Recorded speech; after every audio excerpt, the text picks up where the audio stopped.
Bonjour. Asinikwe, Indigenous-Led, Megazay and Dotan, Bouting and Donchpa. I'm going to tell you a little story about winter, about the season of winter. It's called Shingibis. Shingibis is about this little duck that showed lots of resilience and fortitude in the winter. Shingibis had to survive a really harsh winter. And the one who makes winter, that one's called Babunake Nene, which means the man or the one who makes winter. So it was like in the very beginning, Zhingibis, it was pretty clear it was going to be a very cold winter. Water was starting to freeze. There was lots of frost in the air. Things were cold. Everybody was talking, yeah, it's going to be a bad one. Now Shingibis lived near Baoting, Sault Ste. Marie. Just at Gichigaming, the big ocean there, that inland water ocean. That's where Shingibis lived. So there, the winds are really strong, and the winters are very harsh. So Shingibis knew, he could hear everybody talking, he could see himself, yeah, okay, it's going to be a bad one. So he gathered up his wood, he got 4 pieces of wood, mache. He's going to have one for each month of winter. So the winter came. It was like Jesus once, Jesus once. In that winter, the snow came heavy, and little Shingibis was at the side of Gichigaming, and he had his little wigwam. He was inside his wigwam, and he had his first log burning. The wind howled, and it snowed, and it became very deep, and the drifts were big, and it covered his little wigwam even. And when that winter storm died down, Shingibis was getting hungry. He knew he had to go out. So he started digging his way out. He used his feet, his like flipper feet, to help move that snow. And he got himself up and he popped out through that snowdrift. And he took a look around. Like, holy! That big leg, it was frozen hard, like, couldn't get through it. Holy, what was he going to do? So he started making his way down to the water's edge, looking around. Now, where he was, there was some reeds and some cattail. They were all dried and kind of in the wind. He said, oh, there, that's where I'll go. And he went over there, and he started to peck away at that ice, started to pull up at those reeds. Sure enough, a little opening. He thought, I can get in there. And down he went. He got himself some fish, and he came back up. And he had those fish, and he dragged them back up to where his wigwam was, and down through the snow. And he went back into his wigwam. His little fire, his little log was burning, and he had enough to eat. Now, Babunake and Nene was watching this, saying, "Who is this being? Who's trying to get by me? It's so cold. There's no food out here. What did he just do? Who is this guy?" He was wondering to himself, that he'd fix him. So the next moon came. Jesus. Babunake and Nene said, okay, let's see what happens now. We're going to blow hard. It's going to be freezing rain. Everything's going to get hard. And that's exactly what happened. He made a big storm. And Shingibis was inside his wigwam. He started his second log. You could hear that pelting sound, and the wind howling. And that went on for a few days. And he waited. Just patient, by his fire, staying warm. Oh, he was getting very hungry. And then finally that storm ended. It was quiet out there. So Shingibis go out to his wigwam, get out that door, and was pushing through the snow, and then he kind of hit that hard from the ice that had frozen on top. So he knew what he'd do. He used his sharp little beak, and he went, he pushed and he pushed it, and he broke open. And he stuck his head up, and he took a look around.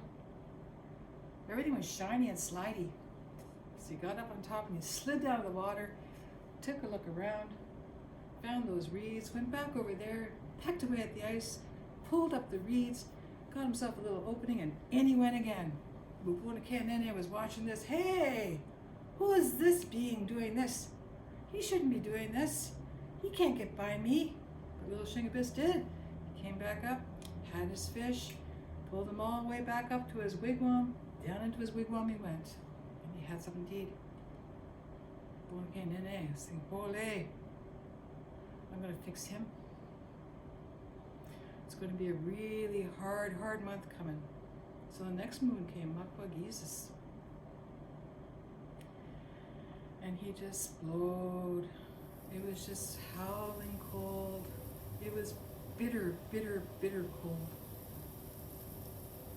In the distant forest, just off from the shore, Shingibis could hear the trees cracking. That sound they made when it's super cold. He got close to his fire and he waited. Finally that storm broke. Okay, I'm gonna go out there because I'm really hungry. So again he crawls up, gets up, takes a look around. Everything's very quiet. There's no other beings around, it's just him.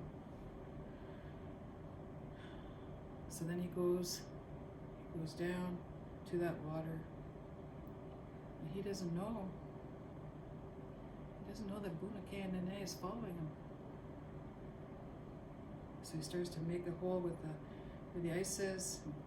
And as soon as that hole's made, Bunake and Nene just blows hard. But you know what then? And it freezes. Little Shingibis can't get in there. So then he goes to another spot and he pecks hard, fast. And it just opens up and he dives in real quick. But Bunake and Nene just wasn't quite fast enough. But he thinks it's not too late. He blows hard anyways. And it freezes. And he says, there you go, you little being, whoever you are. Now you can't get out there. Now I fixed you, didn't I? But no, Shingibis got his fish. And he came up and he used his little sharp beak to break up the ice there. And he got out. Bunake and Nene saw this again.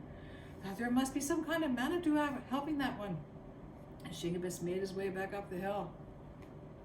Dragged his fish into his little wigwam. He ate and he lit his fourth log. Zigwan was not too far, but not quite here yet. Spring was coming, but not here yet. So then, Shingibis thought, okay, it's time to go and get my meal. I need to get some fish. And so he went out of his lodge. He went down to the great water there, opened up that little spot in the ice, dove in, came out with fish. And Bunake and Nene was watching this. And he saw that little duck go back up to his wigwam, go back inside, and Bunake and Nene followed him quick in. And he said, you cannot beat me. I am too great and powerful. I'm Bunake and Nene. I've come in here and I am going to freeze you out. The little Zhiishiib, Shingibis said, come and sit by the fire, Niche. Come on and sit by the fire, I'll sing you a song. And sure, and he did. He sang him songs. And Bunake and Nene was sitting by the fire. And Shingibis was singing his songs, and Shingibis was staying warm by his fire. And that fire was creating heat. But Bunake and Nene was getting kind of hot. Starting to sweat a little. He was starting to kind of like sag because he was getting far too hot. Because Bunake and Nene is like in the cold. That's where he's strong. But it was getting like very warm. He was like getting kind of like sleepy even as he was listening to these beautiful songs by Shingibis. And Bunake kind of snapped out of it. Hey, okay, I gotta get out of here. And he goes charging out of the wigwam. Out for his last sort of like blow of great cold air, great winter. And Shingibis just had to wait a little bit longer. And then he had spring. And so little Shingibis, when spring came, he came out. Yep, he made it through the winter. He had his 4 logs. He had his meals. And that's it. Yeah.